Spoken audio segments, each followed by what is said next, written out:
తప్పు చేసి తప్పించుకోవాలనుకుంటాడు, కానీ దొరికిపోతాడు. అబద్ధం చెప్పి కవర్ చేసుకోవాలనుకుంటాడు, అడ్డంగా బుక్ అయిపోతాడు. నాయకుడు అవ్వాలనుకుంటాడు, కానీ నవ్వుల పాలవుతుంటాడు. లేనిపోని బిల్డప్ ఇస్తూ రెచ్చిపోతుంటాడు. పులిని చూసి నక్కలా వాతలు పెట్టుకుంటాడు. ఇది క్లుప్తంగా బత్తుల బలరామకృష్ణ వ్యవహారం. రాజానగరం నియోజకవర్గ రాజకీయాల్లో ఎదగాలని ప్రయత్నిస్తూ తన మాటలు చేతలతో పాతాళానికి పడిపోతున్నాడు బత్తుల బలరామకృష్ణ. చేసేవన్నీ తప్పులే, చెప్పేవన్నీ అబద్ధాలే. అలాంటప్పుడు ఏ నాయకుడికి మాత్రం ప్రజల్లో క్రెడిబిలిటీ ఉంటుంది చెప్పండి? అలాంటి విశ్వసనీయత లేని రాజకీయ నాయకుల్లో మొదటి స్థానం బత్తుల బలరామకృష్ణదే. నేను కళ్ళు తాగుతాను, నేను సారా తాగుతాను, అయితే తప్పేంటి అంటూ చాలా సందర్భాల్లో అదో గొప్ప విషయంగా చెప్పుకున్నారు బత్తుల బలరామకృష్ణ. కళ్ళు తాగినా సారా తాగినా ఎవరి వ్యక్తిగత ఇష్టాలు వారివి. కానీ తాను అలాంటి వాణ్ణి అని చెప్పుకునే బత్తుల సాఫ్ట్వేర్ కంపెనీలు కూడా తెస్తారని కోతలు కోయడమే వింత విడ్డూరం. కళ్ళు తాగేవాడు కంప్యూటర్ ప్రాజెక్టులు తేగలడా? సారా తాగేవాడు సాఫ్ట్వేర్ ఇండస్ట్రీని మేనేజ్ చేయగలడా? జనమే ఇది ఆలోచించుకోవాలి. జగన్ ప్రభుత్వం అమలు చేస్తున్న సంక్షేమ పథకాలు అస్సలు అవసరం లేదని బత్తుల లాంటి ప్రబుద్ధులు చాలా సార్లు చెప్పారు.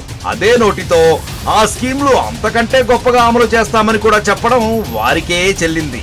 పవన్ లోకల్ గా బత్తుల వైసీపీ అమలు చేస్తున్న పథకాలను తిట్టిపోస్తూ వాటి వల్ల ఏపీ శ్రీలంకలా తయారవుతుందని వెటకారం చేస్తూ ఇప్పుడు అవే పథకాలను అంతకంటే బాగా అమలు చేస్తామని చెబుతున్నారు. ఈ మాటల్ని జనం ఎలా నమ్ముతారు? ఈ విషయంలో బత్తులే కాదు, కూటమి అభ్యర్థులంతా సెల్ఫ్ గోల్ వేసుకున్నట్టే లెక్క. ఉద్యోగాలు ఇప్పిస్తానంటూ వేలాది మంది యువతను మోసం చేసిన కేటుగాడు బత్తుల బలరామకృష్ణ. 2008లో ఆయనపై కేసు కూడా నమోదైంది. ఆ కేసు గురించి మీడియా గుర్తు చేస్తే అది సెటిల్ అయిపోయిందంటూ అబద్ధాలు చెప్పాడు బత్తుల. ఆ తర్వాత తన వల్ల మోసపోయిన వారికి ఉద్యోగాలు ఇప్పిస్తానంటూ మరో అబద్ధం చెప్పి అడ్డంగా బుక్ అయిపోయాడు బత్తుల. సామాజిక సేవ అనేది ప్రజల అవసరాలు తీరేంత వరకు చేయాలి, కానీ తన సొంత అవసరాలు తీరే వరకు కాదు. దీనికి బ్రహ్మాండమైన ఉదాహరణ బత్తుల బలరామకృష్ణ. రాజానగరం నియోజకవర్గంలో బత్తుల బలరామకృష్ణ అన్నదానం మొదలుపెట్టారు. జనం దృష్టిలో సామాజిక సేవకుడు అనే పేరు తెచ్చుకుని జనసేన టికెట్ తెచ్చుకున్నాక ఆ కార్యక్రమాన్ని ఆటకెక్కించారు.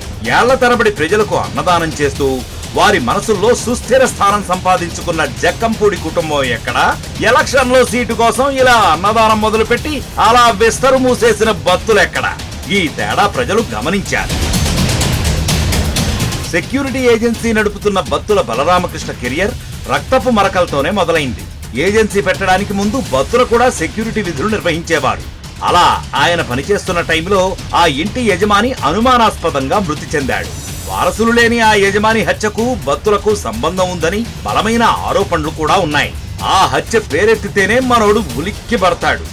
బాధిత కుటుంబం కూడా తనతో కలిసిపోయిందని, తన తరపున రాజానగరంలో ప్రచారం చేస్తోందని ఇటీవల ఓ టీవీ ఛానల్ ఇంటర్వ్యూలో చెప్పారు బత్తుల. అసలు వాళ్ళెవరు? పేర్లు చెప్పండి, కనీసం ఫోటోలైనా ఉన్నాయా అనే ప్రశ్న ఎదురయ్యేసరికి నీళ్లు నమలడం మొదలుపెట్టాడు. మాటలకు చేతలకు ఎక్కడా పొంతనలేని వ్యవహారం బత్తుల బలరామకృష్ణది. తనకు చాలా మంది సాఫ్ట్వేర్ కంపెనీల యజమానులు తెలుసని వారిని రాజానగరానికి తెప్పించి ఉద్యోగాలు ఇప్పిస్తానంటూ కొంతకాలంగా బత్తుల సెల్ఫ్ డబ్బా కొట్టుకుంటున్నాడు. మోసగాడు, కేటుగాడు, కేసుల్లో ఇరుక్కున్నోడు అయిన బత్తులకు ఈ విషయంలో అంతగా సహకరించే కంపెనీల అధినేతలెవరనేది ప్రశ్నార్థకం. పోలీసు కేసులు ఎదుర్కొంటున్న బత్తుల అసలు సాఫ్ట్వేర్ కంపెనీలు తెస్తానని చెప్పడమే పెద్ద కామెడీ. రాజానగరం యువత ఈ మాటల్ని నమ్మరు, నమ్మలేరు కూడా.